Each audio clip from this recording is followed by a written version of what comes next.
On vous souhaite la bienvenue à ericlatour.com. C'est notre première semaine de programmation et dans nos nouveaux studios du 145 Richelieu. Donc, on vous souhaite la bienvenue et bien sûr, on vous souhaite une bonne saison 2013-2014. Au cours de cette émission, on va vous parler d'un événement qui s'est tenu le week-end dernier, mais ça fait déjà 7 ans que ça existe. C'est un festival de pyrotechnie. En fait, c'est Saint-Alex-en-Feu, donc à Saint-Alexandre. Il y a des gens là-bas qui, à chaque année, organisent ça.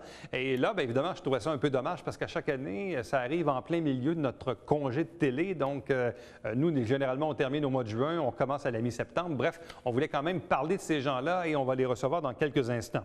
Mais d'abord, on vous parle du 4e anniversaire de la Jeune Chambre de commerce qui est mieux connue sous le vocable Génération XYZ. Il y a un tournoi de golf qui s'en vient, il y a un débat électoral également le 16 octobre et d'autres activités à découvrir au cours de l'année avec la Génération XYZ.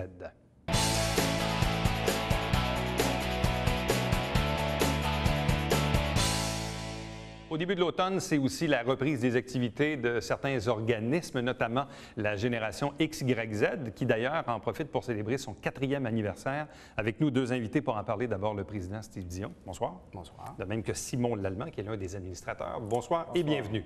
Merci. 4 ans déjà. Oui, ça va vite. Combien de membres? On tourne encore à l'entour de 140-150 membres. Là. Je dirais, on se maintient là-dedans. Là, les gens qui ne renouvellent pas, les nouveaux membres qui rentrent, puis les gens qui sont plus en affaires ou qui changent d'emploi, des choses comme ça. Quand même, c'est beaucoup de monde. Je me rappelle au début, première, deuxième année, on avait quoi? 30, 40, 75 membres. Et puis là, vous êtes rendu donc à tout près de 150 membres. C'est quand même un tour de force important. Oui, disons qu'on travaille fort. On est tous des bénévoles, donc on est une dizaine de bénévoles au sein du conseil d'administration. Donc, on développe comme on peut. Là. Simon, ça fait combien de temps que vous êtes à la Génération? Ça va faire bientôt 1 an et demi. Bon, qu'est-ce qui vous a motivé à embarquer dans ce projet-là, puis ultimement à faire partie du conseil d'administration? Bien, c'est toujours de développer la possibilité de réseau de contacts puis aider les jeunes, les entrepreneurs, dans le fond, à avoir des points de repère. Ça stimule l'économie. Puis on a la chance directement, par nos activités, d'échanger avec de plus en plus qu'on fait la formule. On invite des mentors. Donc, on a des échanges avec des gens qui ont de l'expérience dans le milieu. Fait que c'est ce qui fait qu'on a envie de s'impliquer puis ça donne des résultats. C'était quoi les activités principales dans la dernière année? Bien, écoute, il y a le gala, la 2e édition du gala qui a eu lieu en mai dernier. On a fait un bière et saucisse au mois de mai. Les fameux soupers tournants qui sont toujours nos activités les plus populaires. Donc, on a eu un souper tournant au mois d'avril dernier chez Alice à Iberville. Donc, nos activités tournent toujours aux alentours de 40-50 participants environ. Là. Je vais poser une question un peu particulière, mais juste pour que les gens comprennent bien. Parce que la Génération XYZ, pour faire simple, c'est une jeune chambre de commerce. Oui, c'est à peu près ça. C'est quoi la différence entre la jeune chambre de commerce, en fait la Génération XYZ, et la chambre de commerce qu'on connaît, qui existe depuis plusieurs décennies? C'est quoi la différence entre les 2 organismes?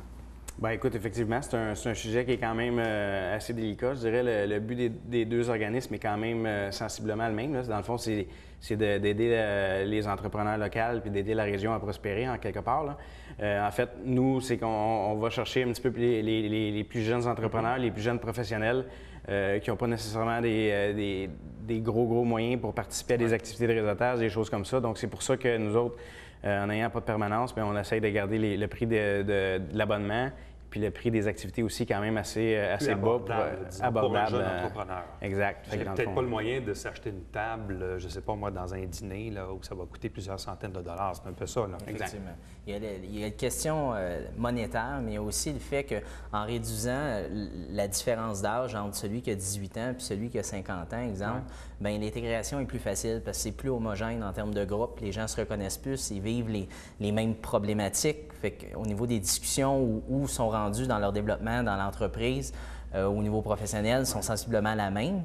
Puis de plus en plus aussi, Génération XYZ donne le défi de donner de la formation ou de l'intégration. De plus en plus, on va avoir des déjeuners, des choses comme ça qui vont former les gens à comment réseauter au niveau financier, fiscal. Puis c'est des choses de base parce que, bon, les gens apprennent et ils débutent. Fait que ça s'adresse un petit peu plus à eux. Autrement dit, le jeune entrepreneur de 25-28 ans n'a peut-être pas les mêmes besoins que celui qui est établi depuis 20-30 ans, qui a 50-55 ans d'âge. C'est un peu ça, là, le message. Exactement. Qu'est-ce qui s'en vient pour cet automne?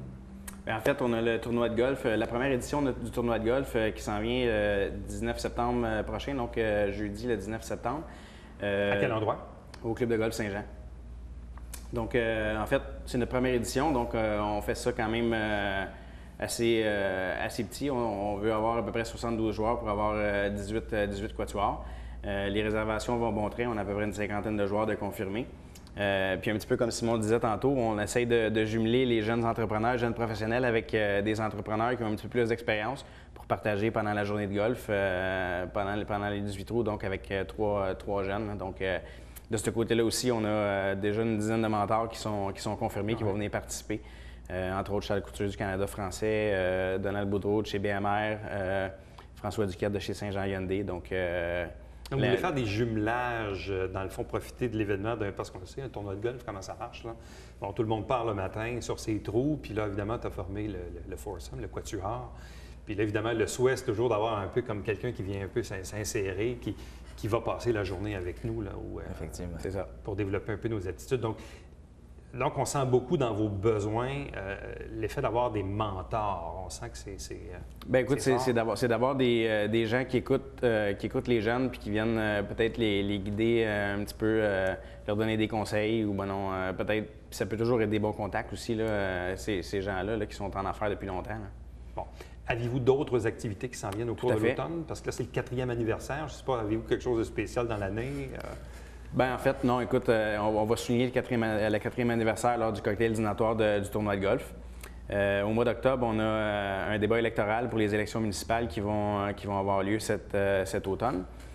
Donc, ça va être un sujet quand même assez chaud cet automne. On va offrir la possibilité aux jeunes entrepreneurs puis aux jeunes professionnels, puis aussi au public de venir participer, de venir échanger. Dans le fond, regarder le débat gratuitement qui va avoir lieu au Cabaret Théâtre. Au mois de novembre, Donc, ça ne sera pas réservé uniquement aux membres. Là. Donc, non, pas du tout. Les gens du public, s'ils le veulent, pourront assister au débat électoral qui est organisé par la Génération. Exactement. Un petit peu comme on avait fait lors des élections provinciales en 2012. Bon.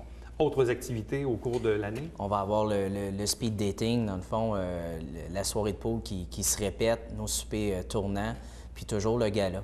La chose, par exemple, pour le 4e anniversaire, on s'est donné comme défi que chaque activité, même si ça a été un succès l'année passée, d'ajouter une petite touche plus particulière pour que les gens s'en rappellent, sentent qu'on est plus mature en tant qu'entreprise, en termes d'organisation. Fait que le gala va avoir une thématique un petit peu plus grande, plus raffinée. Chaque activité, on met un petit peu plus d'enrobage. Bon, parce qu'évidemment, vous l'avez dit tantôt, vous n'avez pas de permanence. Ça vous demande combien d'heures d'implication par semaine? Vous ne l'avez pas compté, hein? Non, c'est ça. On ne compte pas vraiment. Non, écoute, ça dépend des activités qui viennent. Exemple, le tournoi de golf qui vient, c'est quand même une assez grosse activité. Il y a beaucoup de choses à penser, beaucoup de choses à organiser. Donc, là, dernièrement, je ne les compte pas, mais je dirais que dans des grosses activités, ça peut facilement tourner aux alentours de 10-15 heures par semaine. Là. Ah oui. Si on ajoute ça, quand c'est les premières éditions, surtout. Mais ça reste. Pression, on veut que ça marche. Oui, c'est ça. Mais on fonctionne par comité, puis on essaie de distribuer là, les tâches pour tout le monde. Est-ce que vous êtes combien sur le CA? On est 10. Vous êtes 10? Oui. Donc, 10 fois 15 heures par semaine, ça fait des heures. Mais c'est peut-être pas tout le monde. Non, c'est pas faire peur au monde. Non, pas du tout. Mais c'est pas tout le monde qui passe 10-15 heures par semaine. Là, dans le fond, c'est, mettons, le comité organisateur du tournoi de golf qui va passer cette quantité de temps-là pour cette semaine ou les semaines avant le tournoi de golf. Vous êtes rendu donc avec un tournoi de golf. Là, vous allez avoir un gala, donc ça va être quoi, la troisième édition déjà. Vous avez donc le speed dating. Ça, c'est un événement ponctuel dans l'année? C'est le pool dating. Oui, le pool dating? En jouant au pool, dans le fond, on permet vraiment d'échanger. Et ça, c'est quoi, c'est au mois de décembre, ça? C'est généralement au mois de février qu'on le fait. Oui. Bon. Puis on a toujours 2 soupers tournants aussi qui se répètent à chaque année. Souper tournant, ça, c'est un peu le même principe qu'un speed dating. C'est qu'à chaque service, on change de table, on change de groupe. C'est une formule qui est bien appréciée. Je pense que c'est notre activité. Là, qui est... Et le gala, lui, est prévu à quel moment dans l'année? Au mois de mai. Au mois de mai. Oui. Bon. En fait, pour ce qui est du pool dating, dans le fond, ça fait partie de... c'est une activité conjointe qu'on va faire avec la Chambre de commerce, justement. Là. Donc, je disais tantôt que le but des deux organismes est pas mal le même. Donc, on La essaie clientèle est différente, mais l'objectif est le même. Exactement. Fait que c'est pour ça qu'on essaie de travailler ensemble. Le bière et saucisses qui a eu lieu au mois de mai, c'était conjoint avec la Chambre. Il y a eu quand même, je dirais, je pense, 60 ou 70 participants en tout. Donc, ça a été un succès. Fait qu'on réitère, on leur fait encore cette année une activité conjointe au mois de février, donc qui va être le pool dating. Vous avez un site Internet qui est continuellement mis à jour? Oui, tout à fait. Puis toutes les activités, c'est possible de s'inscrire en ligne. Comme le golf, on disait, il reste une vingtaine de places à confirmer. C'est générationxyz.ca. On retrouve pas mal tout l'essentiel des communiqués. Est-ce qu'il y a encore de l'espace à se développer? Est-ce qu'il y a encore de l'espace à augmenter le membership où on a fait pas mal le plein? Quand je fais un comparable, peut-être, bon, la Chambre de commerce roule tout le temps à peu près à 500-600 membres depuis plusieurs années.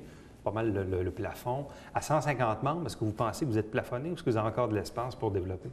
Si on pense qu'il y a juste 150 jeunes professionnels et entrepreneurs dans la région, l'économie ne serait pas forte, effectivement. Fait que oui, on a le défi d'aller en chercher davantage, mais pour ça, il faut se faire connaître par les médias, par les journaux, que les gens comprennent c'est quoi le but. Puis non seulement d'apprendre aux jeunes entrepreneurs, quand ils viennent, d'en retirer profit.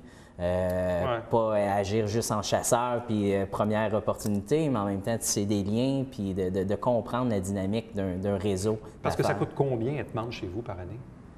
C'est 50 55 je pense qu'on est rendu. Le membre corporatif est 60 ouais. Donc ça inclut 2 représentants pour l'accompagner. Membre individuel, 40 Donc, quand vous faites une activité là, comme, je ne sais pas moi, le tournoi de golf ou encore le gala... Bien, écoute, le tournoi de golf, c'est un petit peu particulier, dans le fond. Pour le tournoi de golf, on parle de 99 pour la journée, qui inclut le brunch, la voiturette, le golf. Et pour le gala, ça peut tourner aux alentours de combien? Vous avez chargé combien? La dernière année, ça a été 45 Ça incluait le souper, ça? Oui, tout à fait. OK, c'est quand même très raisonnable. Bien, écoute, on essaie de ne pas dépasser ce prix-là, justement, pour nos activités. 40, 45, c'est gros max. Là. Puis dans le fond, à ce prix-là, d'habituellement, tu as un bon souper pour un souper tournant. Bien, à vous deux, merci beaucoup. On va vous souhaiter la meilleure des chances donc, pour les activités à venir, notamment le débat électoral du mercredi 16 octobre. Hein? C'est probablement ça. Donc, mercredi 16 octobre, auquel j'aurai l'occasion d'ailleurs d'animer. Donc, ça sera intéressant. Donc, au Cabaret Théâtre, c'est bien ça? C'est ça. Donc, évidemment, je présume que les candidats vont confirmer leur présence là, dans les prochains jours. Et sinon, bien, les autres activités, notamment le tournoi de golf, le jeudi 19 septembre au Club de golf Saint-Jean. Donc, à vous deux, merci beaucoup. Bonne chance. Bien, merci beaucoup. Restez avec nous, puisqu'au retour, on va faire le bilan. On va revenir sur un événement qui se tient annuellement dans la région. C'est Saint-Alex en feu.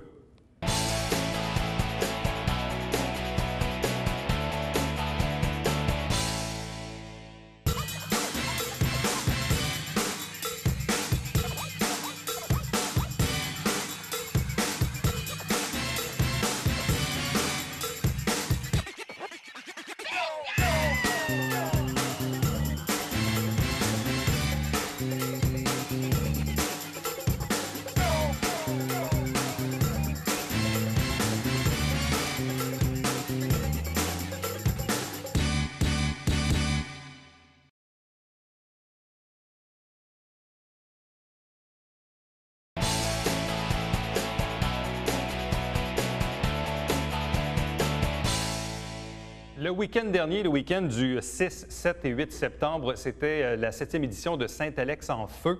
3 invités pour en parler. D'abord, le président Jimmy Sharp. Bonsoir. Bonsoir. De même que Richard Bonhomme, qui est membre du comité des Olympiades. Bonsoir. Bonsoir. Et Benoît Brodeur, qui est le directeur de la logistique. Bonsoir et bienvenue. Bonsoir. Je trouve ça important de vous recevoir parce qu'à chaque année, je reçois vos communiqués de presse au cours de l'été qui nous convient à l'événement. Et malheureusement, on n'en parle pas au mois de juin parce que nous, on termine notre saison à peu près aux alentours du 15-20 juin et on reprend nos activités dans la semaine du 10 septembre, soit tout juste après votre événement. Et à chaque année, évidemment, mon ex-collègue Yves Mallette m'inondait, disait hey, « ça serait le fun qu'on en parle » et tout ça. Et malheureusement, on dirait que, comme on dit, le timing fait en sorte que vous êtes comme entre deux saisons. Donc, je sais que l'événement s'est passé, d'ailleurs, il y a quelques jours à peine, mais je me suis dit, au moins, on va en parler, on va parler de l'événement. Qu'est-ce que c'est Saint-Alex en feu?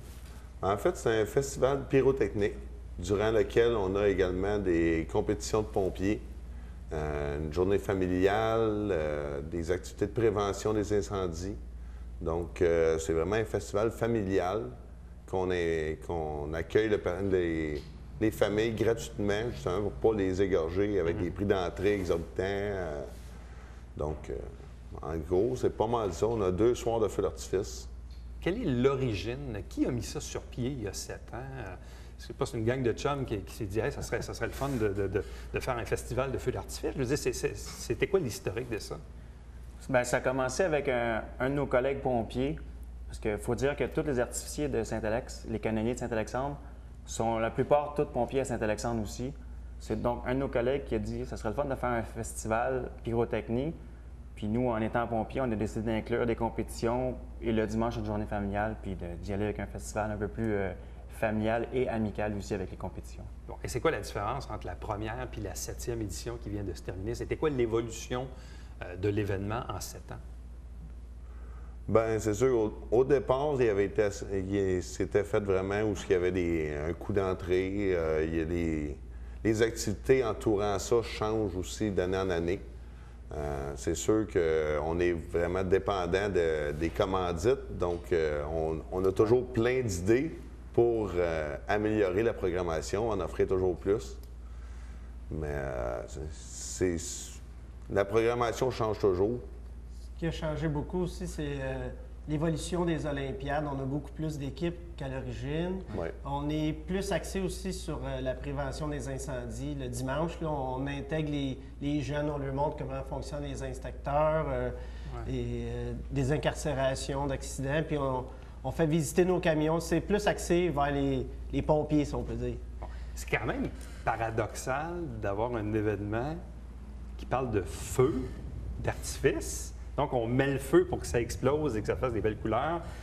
Puis, en même temps, on parle de prévention. Remarque que ça doit être quand même assez pratique d'avoir des pompiers pas trop loin d'un site de feu d'artifice. Mais je ne sais pas, c'est quand même assez particulier.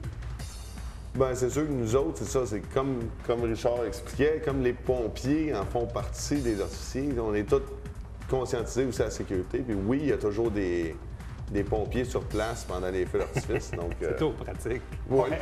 Là, si je ne me trompe pas, pour avoir la permission donc de manipuler là, les fusées et de tout ça, ça prend un permis, hein, c'est ça?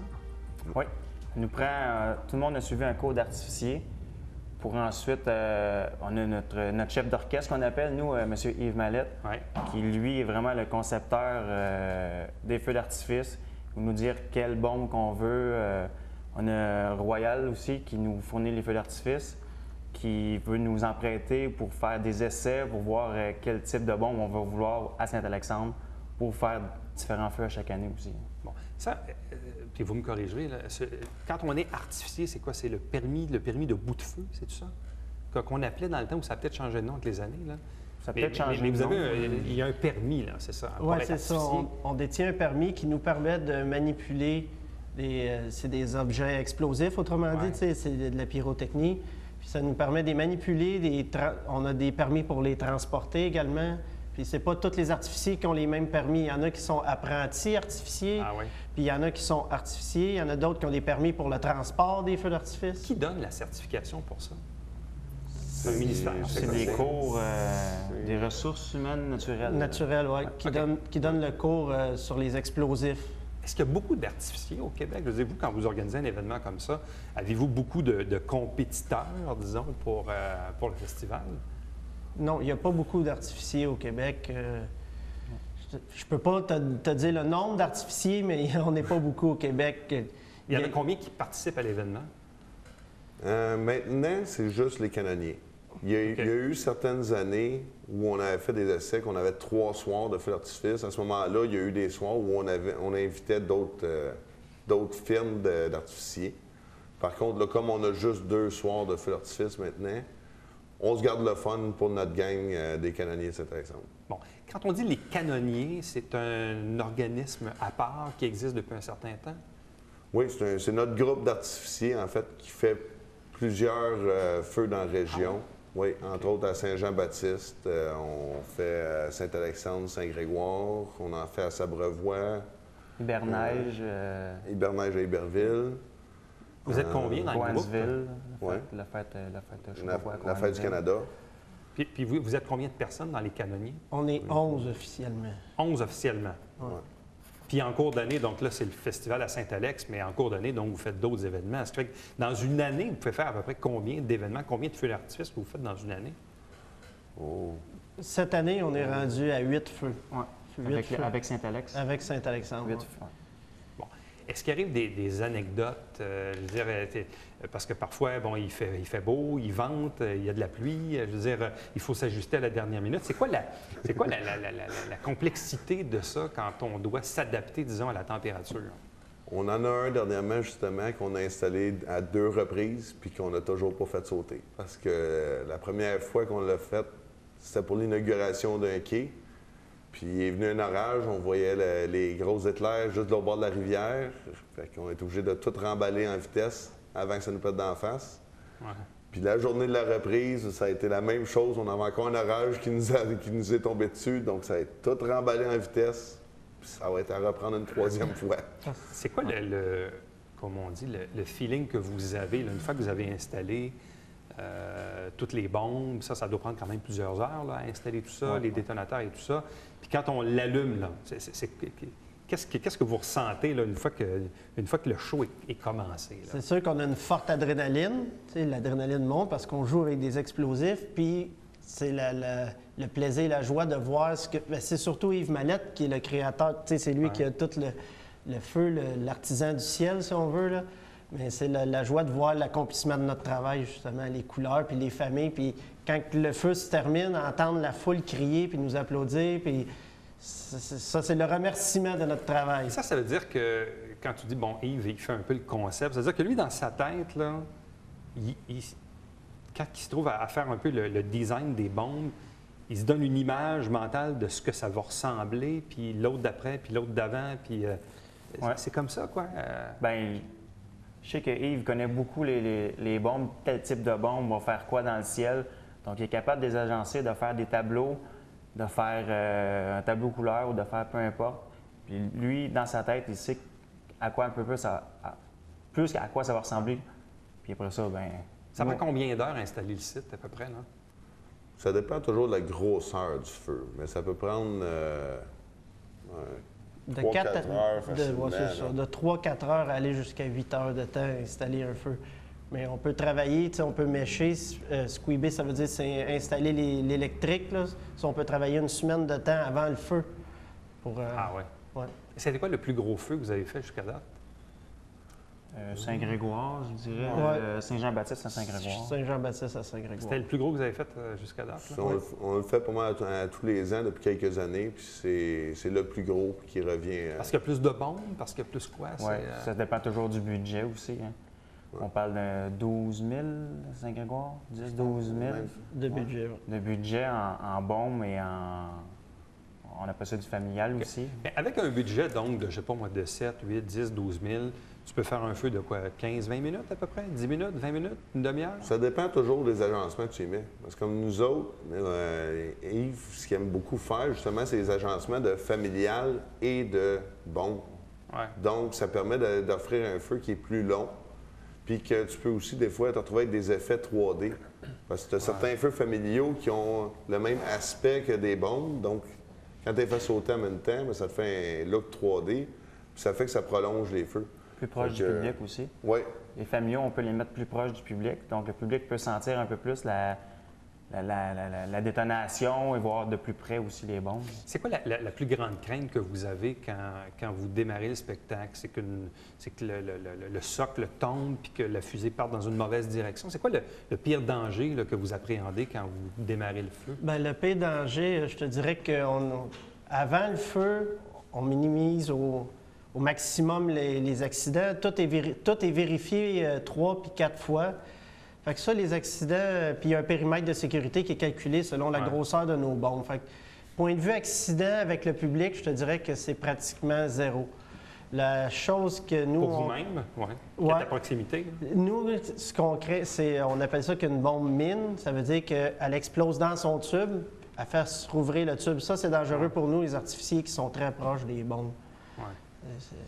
Est-ce qu'il y a eu pas mal de monde, encore une fois, cette année, à votre édition? On évalue à 3-4 000 personnes. C'est très bon. Oui, on est très satisfait. C'est dur d'avoir des chiffres exacts vu qu'on laisse l'entrée libre à tous. Mais c'est pas mal l'évaluation qu'on en fait. Bon an, mal an, ça ressemble à ça, 3-4 000. Et l'événement va revenir donc pour une 8e édition, je présume, en septembre prochain. Toujours à peu près quoi, la première, deuxième fin de semaine de septembre? Normalement, c'est le deuxième week-end, le week-end suivant la fête du travail.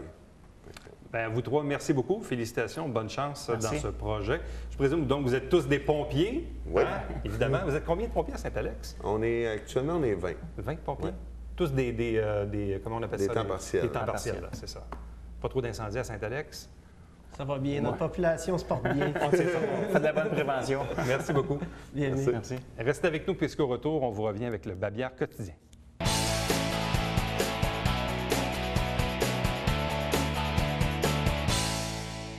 Inscription tardive pour les ateliers des loisirs de la Ville de Saint-Jean-sur-Richelieu. Vous pouvez contacter la Ville ou via le site Internet. Vous avez l'adresse qui apparaît actuellement à l'écran. Saint-Jean-sur-Richelieu, c'est notre émission qui, à chaque semaine, vous présente des extraits du Conseil de Ville. Il reste encore quelques conseils au mois de septembre. Après ça, évidemment, ça va être le moment de la campagne électorale. Et faites attention parce que notre grille horaire a légèrement changé pour ce qui est de cette émission qui s'appelle Saint-Jean-sur-Richelieu.